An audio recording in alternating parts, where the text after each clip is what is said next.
It's you, Cass. I finished the anthology of poems you lent me.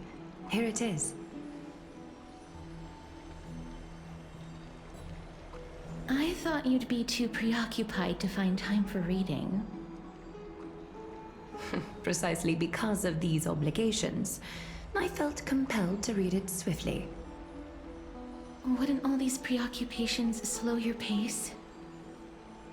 On the contrary, knowing that time is limited can push one to overcome their limitations.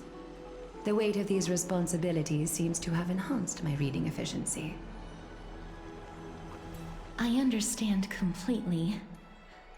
During my time at the Grove, the closer exams drew, the more efficient I became at tackling everyday mundane tasks. Anything but my actual studies. Precisely. As I remember, you and Finon were both disciples of the new Sporists.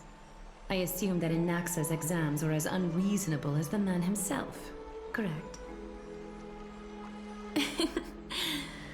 The courses Professor Anaxa taught were Introduction to Alchemy and History of Mythology. And to be perfectly honest, those two courses were the students' greatest nightmares. The history of mythology taught by the blasphemous great performer himself. I can imagine their fear. Now that I think about it, students would often rush to the podium during class to challenge him on those blasphemous ideas. May I ask, Lady Aglaya, has your relationship with Professor Anaxa always been like this? He openly dismisses people's faith and questions the very justification of the Flame Chase journey. Our positions have been destined to be at odds. While you were studying there, I assume you must have heard of his nickname. Droma Straight in Finery? As I see it, this nickname is more of an insult to the Dromas. Despite his insufferable arrogance, I do hold a certain respect for his nature as a scholar. To remain true to his principles, he is unafraid to stand opposed to the world, and that requires considerable resolve. Anaxagoras' life is almost like a satire. As a Chrysos heir, he refuses to heed the prophecy, while he disrespects the gods. The gods have chosen him. He was indeed chosen by Circes. Is something weighing on you, Cass? The golden thread is quivering. I sense there's more to this exchange than idle chatter. With all due respect, I'd like to know what you plan to do with him. In light of his assistance in the battle against the Flame Reaver, I am willing to grant him some time to find a way to remove the core flame. However, if Anaxa decides to make any move that places us in danger, I will not hesitate to take extreme measures. Just as I feared. The Flame Chase journey is the destined path for the Chrysos heirs. Yet he now seems more like an empty shell. Given his strong sense of self-respect, I trust that Anaxagoras will make the right decision. Still, I can't help but hope for another possibility. Perhaps Anaxa will also overcome his limitations, now that he knows time is limited. I understand your stance. Let's continue this discussion another time. But now, let's greet our guest. You're here. Does this mean you're ready to take on Orynyx's trial?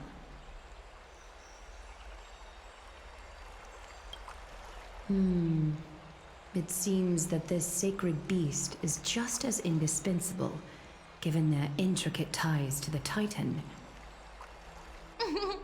Memmy mem, memmy mem mem mem mem, memmy mem memmy mem. Surrendering the core flame is a Chrysos heir's duty. Your selfless assistance is deeply appreciated. However, I urge you to carefully consider the risks of accepting the trial. Becoming a demigod means forsaking your humanity. You will inherit Orynyx's divinity and bear the time of Amphorius, all on your own. From that point onward, your fate will be forever intertwined with ours, never to be separated again, until the end of Genesis.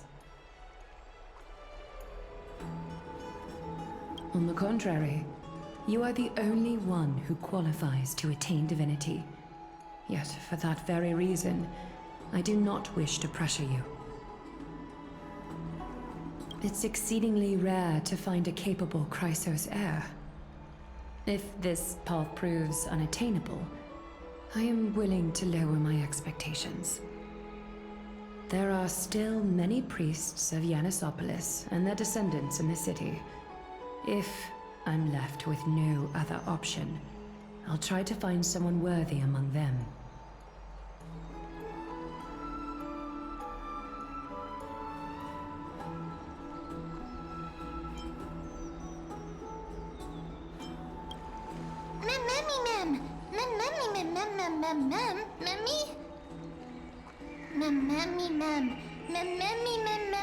Hero.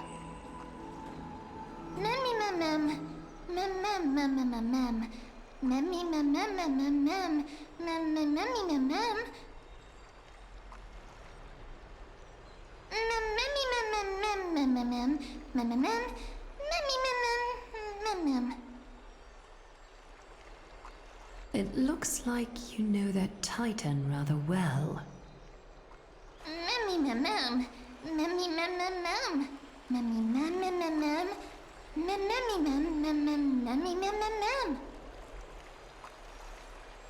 Memories that exist outside of your own experiences.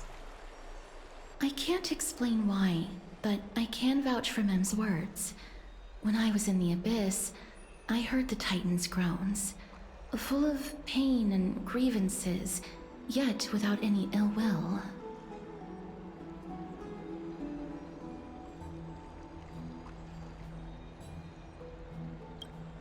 Since you've made your decision, go back to the bath chamber and get some rest. Trinem will call for you when the ceremony is ready.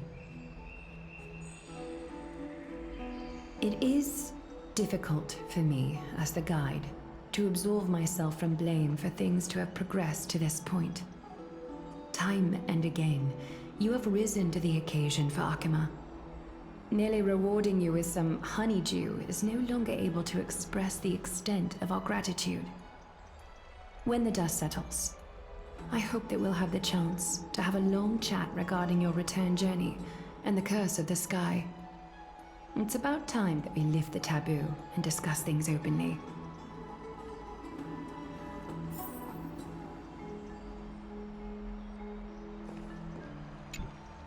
Miss, may everything go well for you and Mem.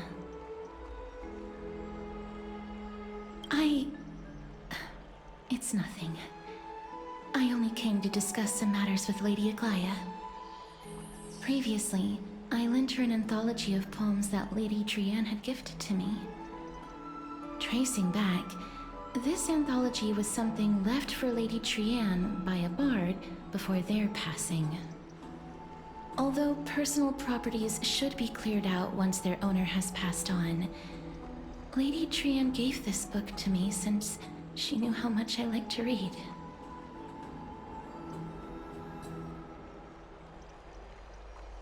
No, it's just an ordinary book. It's definitely not some kind of unique copy. It just contains an allegory. In a faraway land, in a city known as Styxia, a dragon corrupted by the black tide descended one day, swooping upon the city like death itself. It swallowed the princess of the city whole before it was suppressed. After taking down the evil dragon, the warriors discovered that the princess's life had already met its end.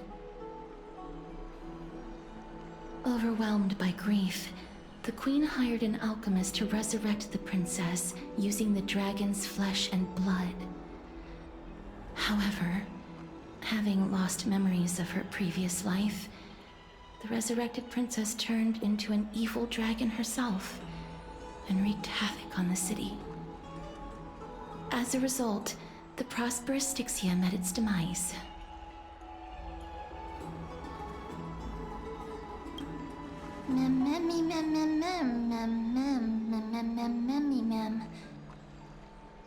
The author of this book is Archepia, a wandering bard who traveled to many cities. Among the things she left behind are poems, dictionaries, and many tragicomedy scripts. She even clearly underlined and took notes in books that covered myths with her elegant handwriting.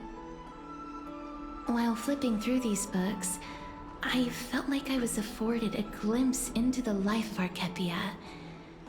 It felt just like I was traveling with someone that I'd never met before. It was as if she had yet to pass on and was still alive.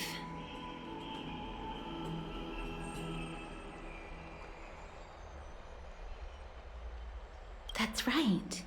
Writing, drawing, and taking photographs. It seems like human nature to try and leave records of things. Speaking of taking photographs, when I was helping you to take the photo previously, I did not look through the photos in your photo stone out of courtesy.